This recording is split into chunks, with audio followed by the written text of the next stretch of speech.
The curse of cash. Funny concept, right?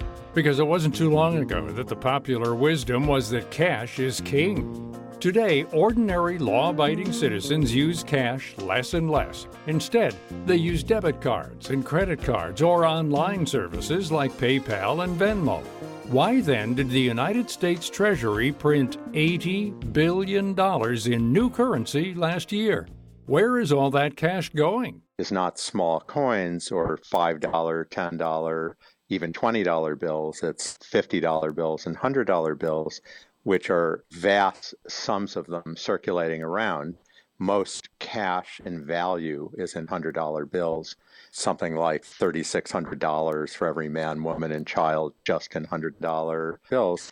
And very little of it is used by ordinary people in the legal economy. It's almost entirely tax evasion and crime. I should hasten to add that a chunk of it is held abroad. So maybe 40 or 50% of those $100 bills are used abroad. Of course, a lot of it for crime and tax evasion. That's Kenneth Rogoff, professor of economics at Harvard University and author of the book The Curse of Cash: How Large Denomination Bills Aid Crime and Tax Evasion and Constrain Monetary Policy. The little-known fact is that we're swimming in cash. The government printed maybe $70 or $80 billion last year of just new cash into circulation, and yet cash in the legal economy is dying out.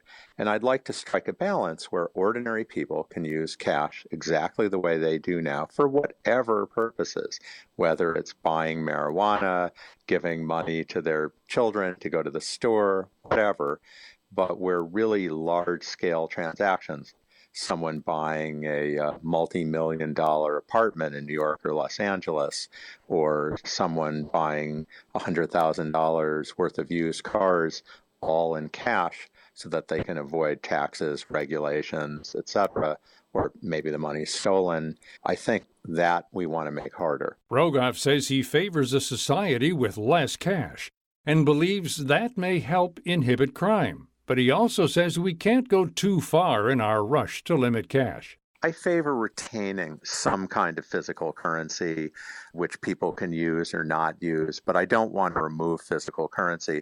But I look at it as striking a balance. We have an opioid epidemic. Well, there are reasons doctors prescribe opioids. They do some good, but you don't necessarily want to be producing tons of them and have them available in unlimited supply.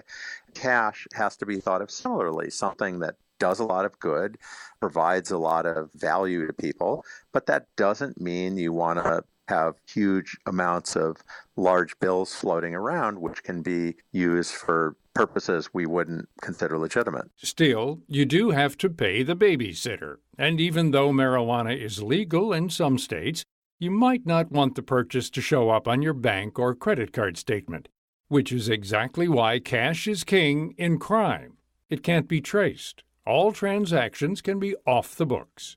If you look at a construction contractor hiring workers off the books, someone hiring illegal immigrants, someone bringing drugs into the country, someone smuggling people into the country, someone evading taxes, they use many things, but cash is a very important part of their business model. Rogoff says cash touches every element of our society, and increasingly it's used more for bad purposes than good. Take illegal immigration, for example. He says it could be curtailed if the government stopped printing so many $100 bills. In many cities and many places, the main way illegal immigrants are paid, or often underpaid, is through cash. They're paid with cash to keep it off the books. And hundreds are actually most common in some of the communities with a lot of illegal immigrants because they're receiving cash that way. And making it more difficult to pay people off the books would discourage employers from exploiting illegal immigrants. At the end of the day, reduce the demand for illegal immigrants. Cash may be king in crime, but it isn't the only payment criminals use. There are alternatives. Like gold coins, uncut diamonds, Bitcoin. Bitcoin is a transaction system which is completely computer-driven and electronic, which most importantly allows people to do transactions pretty anonymously. It's not quite 100% anonymous, and a really determined government agent or government bureau can probably hunt you down, but it's very difficult. So there are these new electronic currencies that mask people's transactions.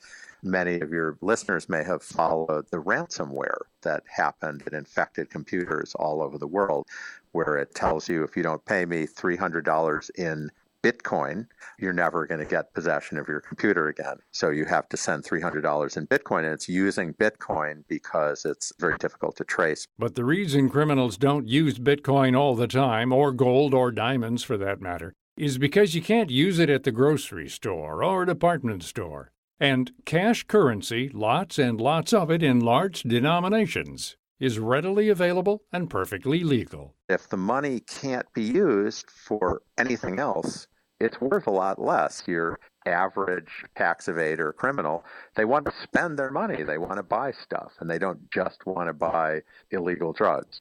So to the extent you can cordon off these electronic currencies, these ransom currencies, you really can weaken them tremendously, and governments are already doing that in many countries and probably will be doing it everywhere. The U.S. has taken some steps in tax reporting and others, which makes it less attractive. Rogoff says another benefit of a less cash society is the idea of financial inclusion.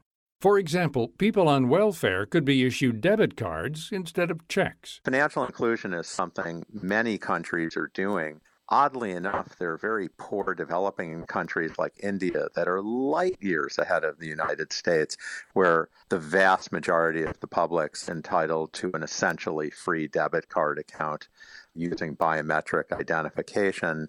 And there are countries like Sweden, Denmark, the UK already has it, the UK is considering it, where they provide free debit cards to basically everyone. And it's pretty straightforward because most of the people that you want to give the free debit cards to are already receiving money from the government. And that's very expensive to process. The government writes checks, they have to be cashed, there's theft. And by giving people free debit cards, you can transfer money into their debit accounts. It saves a lot of money and covers a lot of the cost of providing the debit cards. Rogoff says it's also a great way to give more power to people desperate for empowerment. Having to cash a check and pay 10 or 15% fee to do that. A lot of people live in poor neighborhoods where theft is high. So providing people with debit cards would be really, enormously empowering. Rogoff ultimately anticipates the demise of 50 and 100 denomination bills all around the globe in 10 to 20 years. Ordinary people are just using them less and less.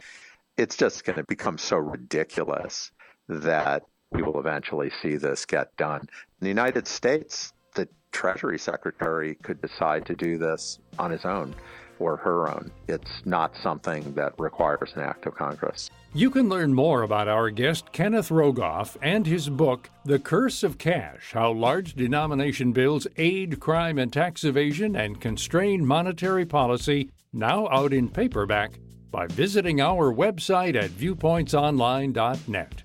I'm Gary Price. I am a non-attorney spokesperson representing a team of lawyers who help people that have been injured or wronged. If you've been involved in a serious car, truck, or motorcycle accident or injured at work, you have rights, and you may be entitled to money for your suffering. Don't accept an offer you get from an insurance company until you talk to a lawyer. And we represent some of the best personal injury lawyers you can find. Tough lawyers that will fight to win your case. And they're so good they stake their reputation on it by only getting paid if you win. So if you've been in a serious car, truck, or motorcycle accident or hurt on the job, find out today for free what kind of compensation you may be entitled to. Call the Legal Helpline right now. 800-513-5981. 800-513-5981. 800-513-5981. That's 800-513-5981. What are you going to do with your old car? You can try selling it, you could junk it, or you can donate it to Heritage for the Blind. Your car will be towed away for free, and your donation is tax deductible. Just call 1-800-835-1478. Heritage for the Blind accepts cars, vans, trucks, and boats. It doesn't matter if your vehicle runs or not. It will be towed away for free, and you'll be supporting those that need help. Heritage for the Blind is a nonprofit organization that helps the visually impaired live fuller lives. Call right now to donate your car, and as a special thank you, you'll receive a free 3-day vacation voucher to over 50 locations. Call Heritage for the Blind right now. Call 1-800-835-1478. Donating is easy, and your vehicle is towed away for free. Plus, you'll get a free vacation voucher for donating. Call now, 1-800-835-1478. That's 1-800-835-1478.